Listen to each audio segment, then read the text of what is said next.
Si postulas a ingeniería, estás en el canal correcto. Mi nombre es Aníbal Malger y el día de hoy voy a resolver el primer parcial del 2014-1 tomado por el CEPREUNI a modo de repaso para todos aquellos que van a dar su primer parcial el día de mañana. Como siempre, el material, las preguntas están en la descripción del vídeo. Te invito a que primero lo intentes resolver en una hojita. Si es la primera vez que te preparas, en todo caso, lee los problemas, intenta utilizar todo lo que sabes y después te vas conmigo a la solución. Vamos a repasar estas preguntas con miras al primer parcial y son bonitas preguntas. Siempre en un examen hay algunas preguntas un poco más aplicativas, más sencillas y siempre hay alguna interesante que se puede hacer un poquito más rápido de lo normal si es que uno tiene una buena teoría, si es que uno conoce las estrategias de solución. Vamos con la pregunta. En la primera pregunta nos dicen textualmente así: se lanza un proyectil desde el suelo, me imagino una superficie, el proyectil que lo lanzo desde el suelo, y se observa que la distancia horizontal recorrida, esta distancia horizontal en la uni es normalmente llamada rango, por eso le pongo la letra R. Dice 3 veces la altura máxima es cuando el proyectil llega aquí al punto más alto. Dice que esa distancia horizontal recorrida es 3 veces la altura máxima y con esos datos me piden calcular el ángulo de disparo. Me dan como dato que esta distancia es 3 veces la altura máxima y me piden el ángulo. Para calcular el ángulo hay que saber esta relación. La tangente del ángulo de lanzamiento es 4 veces la altura máxima entre el rango. Esta formulita está demostrada aquí en este canal. Revisa el vídeo de movimiento parabólico, lo voy a dejar en la descripción también el enlace para que le des una revisada a la pregunta teórica. Lo que aquí tenemos que hacer sería 4 veces, la altura lo dejas indicado, el rango lo voy a reemplazar por 3 veces la altura máxima y entonces de ahí voy a despejar que la tangente de alfa debe ser 4/3. Puedo concluir que el ángulo alfa sería 53 grados. En la pregunta número 2 tenemos una pregunta de estática. Dice que, vamos a agrandar acá la imagen para poderlo leer un poco mejor. Dice que se suspende un bloque de 2 kilogramos de masa. Este es el bloque de 2 kilogramos del techo de una habitación, aquí como está en la figura. Dice que las cuerdas tienen masas insignificantes. Me dan los cables AB, ángulos 30-60. Se sobreentiende que aquí tiene que ser 90 porque los ángulos tienen en un triángulo que sumar 180. Y me piden la suma de los módulos, o sea, cuánto valen esas tensiones y sumar esos valores de las tensiones en las cuerdas AB y la cuerda C. Esto, cuando ya tienes un poco de práctica, probablemente lo hagas muy rápido. Yo lo voy a analizar de tal manera que todos los detalles aprovechemos de recordar. Este problema se resuelve en 2 pasos. El primero es hacer un corte imaginario y analizar solamente el bloque de abajo. Esto que voy a mencionar debe quedar ya por los siglos de los siglos para todos los problemas. Haces tu diagrama de cuerpo libre. Primero dibujas tu fuerza de gravedad, que sería la masa 2 por la aceleración de gravedad. Y en todo cable hay una tensión que se dibuja de esta manera. Si este sistema está en equilibrio, como dice, se suspende el bloque del techo de una habitación. Me dice que todo este sistema, de acuerdo a lo que veo, esto está en reposo. Entonces aquí, si todo este sistema está en reposo, esto está suspendido, está ahí estático, entonces de frente lo que va para arriba debe tener el mismo valor que la fuerza que va para abajo. Así que esta tensión tiene que valer automáticamente 2G.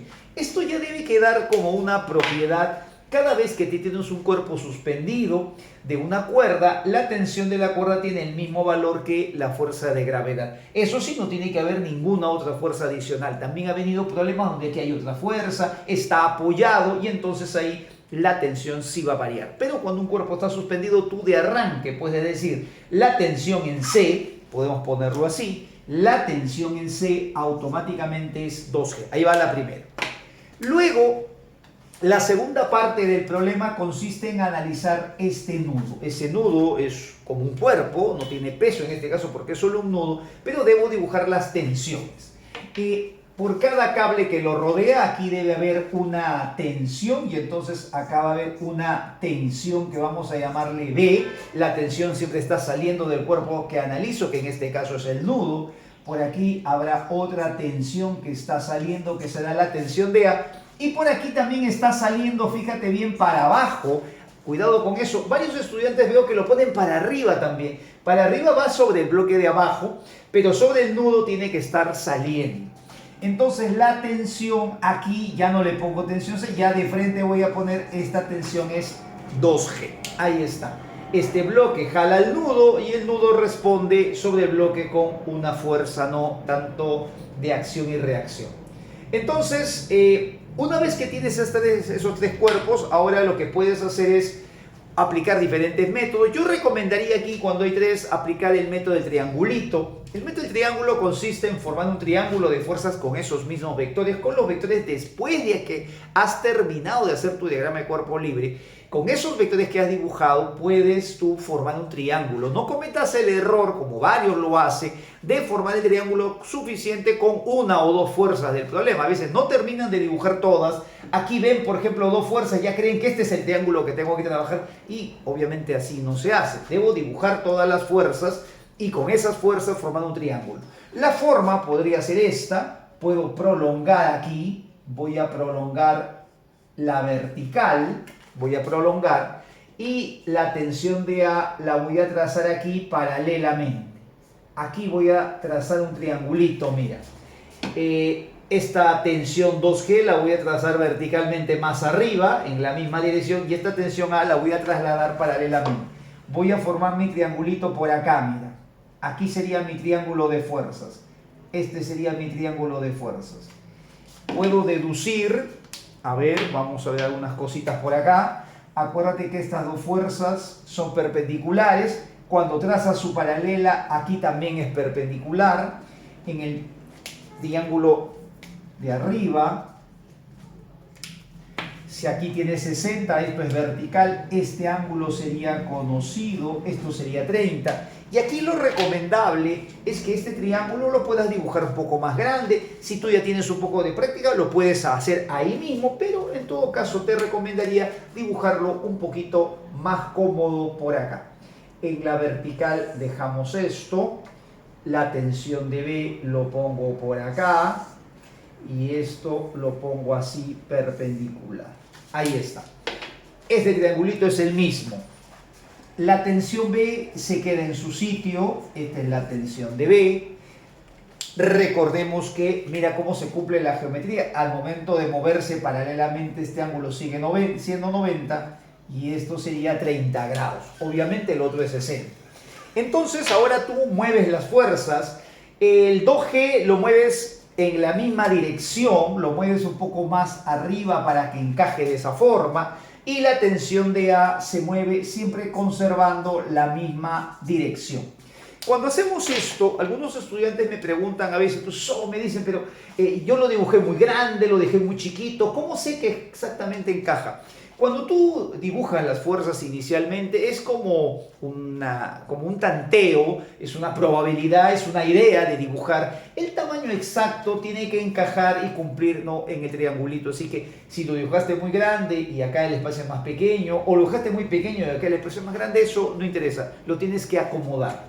Bueno, esto sería el 2G, vamos a poner por aquí. Este 2G que subió vendría a ser... Ahí está la hipotenusa y entonces vamos a calcular cuánto vale la tensión de A y la de B. La tensión que está frente a 30 grados sería la mitad de la hipotenusa, o sea, sería simplemente G. Y el otro cateto de este triángulo vectorial sería G raíz de 3. La suma de las tensiones, o sea, tensión A más tensión B más tensión G, quiere decir que tengo que sumar G más 2G, que es la tensión C, más G raíz de 3. Esto aproximadamente, si esto es 1,73, acá sería 3, 4,73 aproximadamente G. Como G vale 9,8 por 4, más o menos eso sale un poquito menos de 47. Esto exactamente me está saliendo 46,42, que vendría a ser la alternativa del problema.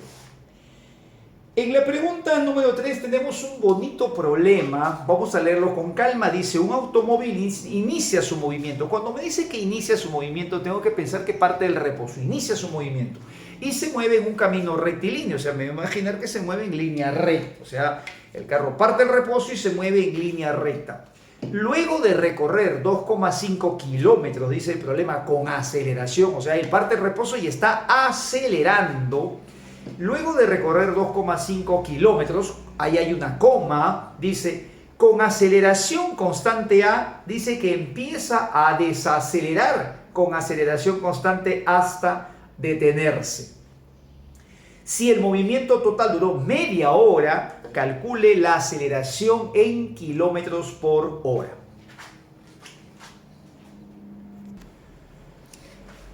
Cuando en un problema tenemos doble movimiento, en este caso tenemos 2 MRV, mira bien lo que dice el problema, ha recorrido 2,5 kilómetros con una aceleración y luego dice que desacelera con la misma aceleración, le ponen menos A, que quiere decir que está desacelerando.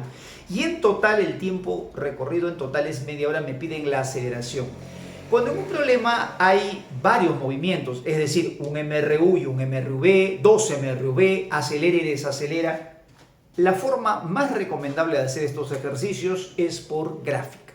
La gráfica que se recomienda hacer en este tipo de problemas es la gráfica velocidad en función del tiempo. Como los datos están en kilómetros, me dan el dato del tiempo total, que es media hora, y la aceleración me la piden en kilómetros por hora al cuadrado, todo lo pongo en kilómetros por hora. Así que mi planteamiento sería a ver de esta manera. El automóvil inicia su movimiento, que dice que parte del reposo, debe empezar entonces con la velocidad 0 y acelera, dice, luego de recorrer 2,5 kilómetros con aceleración constante. Quiere decir esto que el móvil tiene que moverse de esta manera, tiene que acelerar de esta manera hasta un cierto instante, no sé cuánto tiempo estará acelerando. Dice que en todo este trayecto ha tenido, por acá arriba voy a poner una aceleración hacia A, una aceleración positiva. Y cuando me dice que ha recorrido 2,5 kilómetros, me acuerdo que el área que está debajo de la gráfica, eso es el desplazamiento.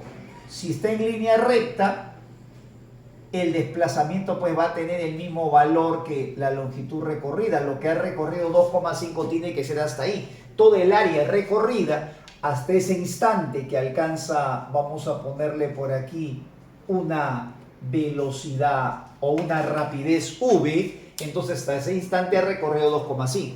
Luego dice que comienza a desacelerar y desacelera con la misma aceleración, entonces la pendiente tiene que ser la misma, pero ahora será negativa, la gráfica entonces tendrá esta forma. Ahora la aceleración en este segundo trayecto es un vector negativo.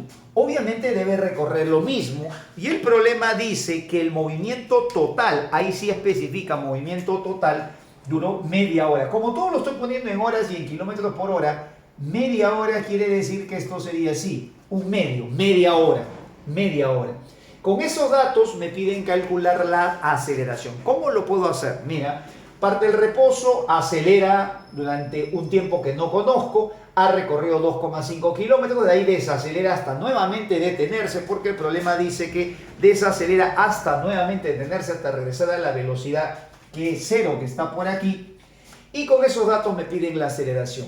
Cuando él acelera y desacelera, esto es simétrico, entonces aquí tiene que ser la mitad, aquí es un cuarto, y esta área tiene que salir de 2,5.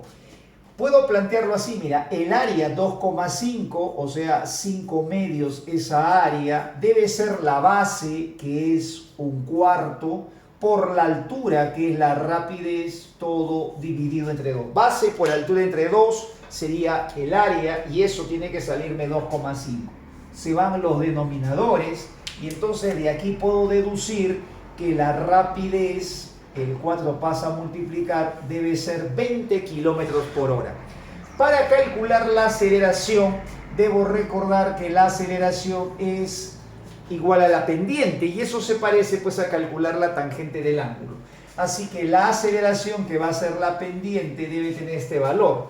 Debe ser la variación en la vertical, que sería b, que es 20, entre el tiempo, que es un cuarto. Variación en la vertical entre variación en la horizontal, esa es la pendiente. Y la aceleración, mira cuánto te sale, 80 kilómetros por hora al cuadrado. ¿Qué te parece esa solución?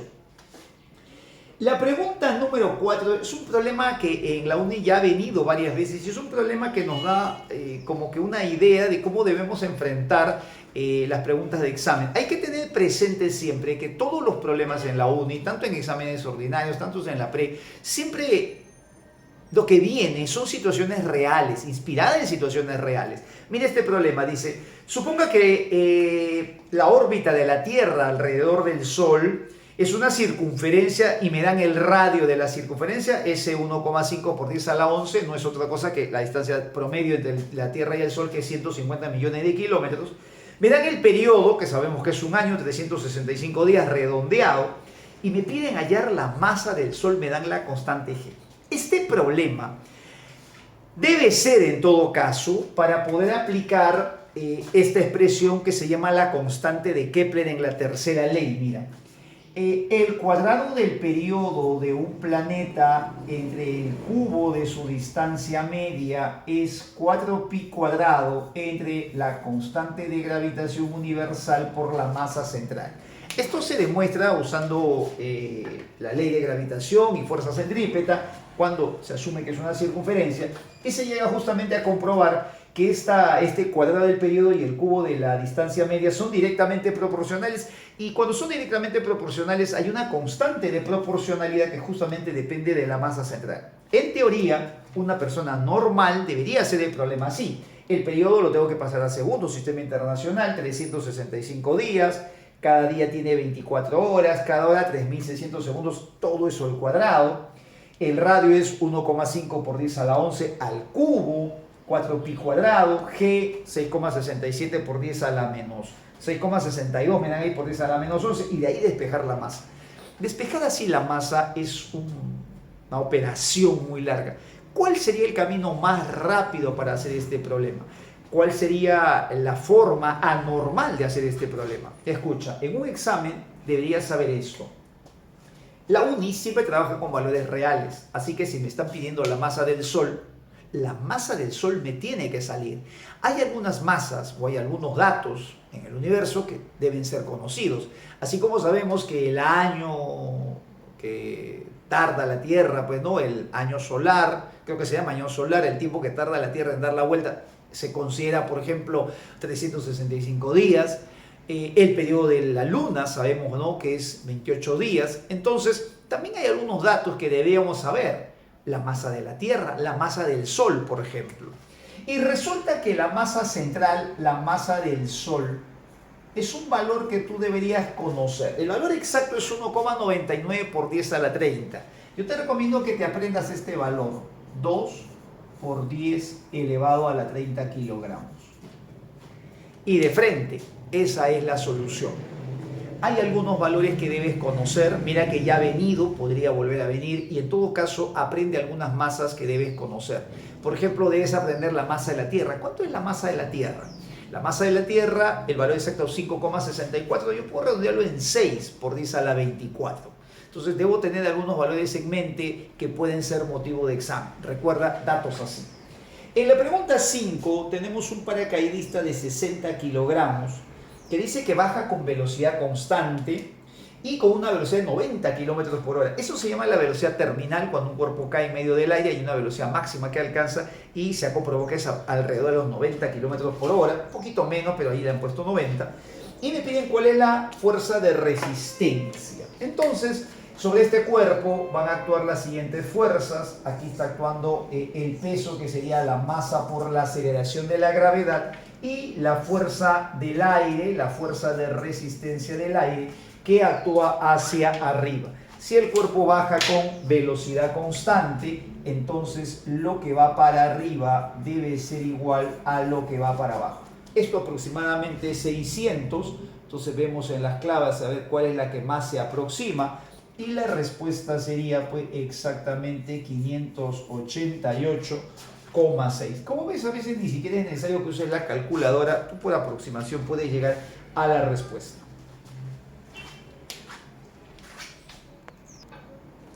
En la pregunta número 5 tenemos un problema de movimiento circular uniformemente variado. Nos dice que tenemos una partícula que describe una trayectoria circular de radio 5, tiene una aceleración angular constante de 2 y en el instante 0,3 me piden la aceleración centrípeta. Bueno, para hallar la aceleración centrípeta tenemos dos expresiones, rapidez al cuadrado entre radio o rapidez angular al cuadrado por radio. Aquí como tengo aceleración angular y tiempo, parece ser que lo más adecuado sería, número 1, primero hallar la rapidez angular con esta expresión. Podemos hacer esto. La rapidez angular, dice el problema que la partícula inicia su movimiento desde el reposo, así que esto sería 0.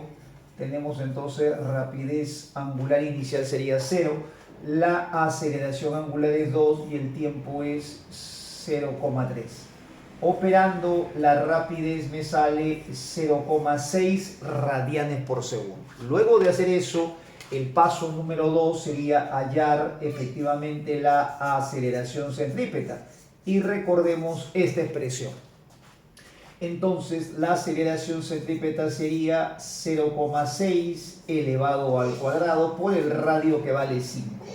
Operamos este resultado, 0,6 al cuadrado es 0,36 y eso por 5 nos da una aceleración centrípeta de 1,8 metros por segundo al cuadrado. En la pregunta número 7 tenemos una partícula lanzada verticalmente hacia arriba con una rapidez de 20. No hay fricción del aire, se considera despreciable, o sea, estamos en caída libre. Y cuando es caída libre, nosotros debemos recordar que la rapidez de subida es igual a la rapidez de bajada al pasar por el mismo nivel horizontal. Me piden el tiempo lo puedes calcular así. Aplicas tu fórmula vectorial, velocidad final es velocidad inicial más aceleración de gravedad por tiempo.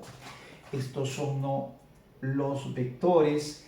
La velocidad final en forma vectorial lo ponemos así, esto sería menos 20j. La velocidad inicial sería 20j. La aceleración de la gravedad es 9,8, o sea, aquí le pongo menos 9,81j multiplicado por el tiempo. Si mi velocidad final es menos 20j porque va para abajo, fíjate, la inicial es 20, todo el tiempo es lo que estoy calculando. Bueno, esto pasa al otro lado, esto sería 9,81 t en el eje de las j, el otro pasa al otro lado que sería 40j. Los j es como si no se considerara y esto aproximadamente sale un poquito más de 4. La clave exacta es 4,07. También lo puedes hacer al ojo. Cuando un cuerpo se lanza para arriba, se divide la velocidad entre la aceleración, porque la aceleración me dice cómo cambia la velocidad en cada segundo. Si redondeo en 10 metros por segundo al cuadrado, significa que en cada segundo va a ir disminuyendo de 10 en 10. Si lanzo con 20 serían 2 segundos de subida y de bajada tendrían que ser 2 más, entonces 4 en total. El más próximo debe ser la clave porque están trabajando con 9,8, así que también me sale al ojo 4 segundos. En la última pregunta dice que tenemos una abejita que está en este punto, el menos 3, menos 4, menos 6, y se mueve en línea recta hasta este otro punto que es 262 metros. Luego dice que realiza un desplazamiento y me piden las coordenadas de esta posición, determina las coordenadas de posición de la abeja al final del desplazamiento, o sea, me piden las coordenadas de este punto. Bueno, para esto hay que aprovechar la definición de desplazamiento. Esta definición la he visto varias veces preguntar en los exámenes y muchas veces el estudiante como que la olvida o no la tiene muy, muy marcada en su radar. Mira, hay que recordar que esta es una definición. El desplazamiento es posición final menos posición inicial. En este caso el desplazamiento es este resultado. El desplazamiento realizado sería 8i menos 4j menos k. Ese es el desplazamiento. La posición final es la que quiero calcular. Esa sería la posición del punto P. Y la posición inicial, vamos a ponerla con otro color, solamente en este trayecto, porque recuerda que el A prácticamente me lo dan por gusto, de A pasa a B, y este desplazamiento viene después. Luego realiza un desplazamiento, dice, la abeja vuela del punto A al punto B en línea recta, luego realiza un desplazamiento y me piden las coordenadas de este punto final. Entonces aquí la posición inicial sería así. Este 2 que está en el primer lugar sería el 2i, el otro sería 6j y el otro sería 2k. Ahí está. Bueno, aquí ya no me alcanzó el espacio para... ahí está. Bien, despejamos entonces y la posición del punto P sería esta. Menos 2i pasa a sumar al otro lado, por lo tanto me va a quedar 8i más 2 sería 10i. Acá sería menos 6 que pasa sumando, sería más 6 menos 4 sería más 2j. Y acá sería menos 2 que pasa sumando, sería entonces más 2 menos k sería simplemente más k. Las coordenadas entonces del punto serían 10, 2, 1 si lo quiero poner en coordenadas. Otra forma de expresar el punto P sería ponerlo así: 10 en el eje de las X, 2 en el eje de las Y, 1 en el eje de las K. Esa sería la solución y espero que te sirva para recordar algunos conceptos básicos. Recuerda que los exámenes no vienen para que tú adivines, sino para que demuestres que conoces tu teoría. Nos vemos en el próximo video.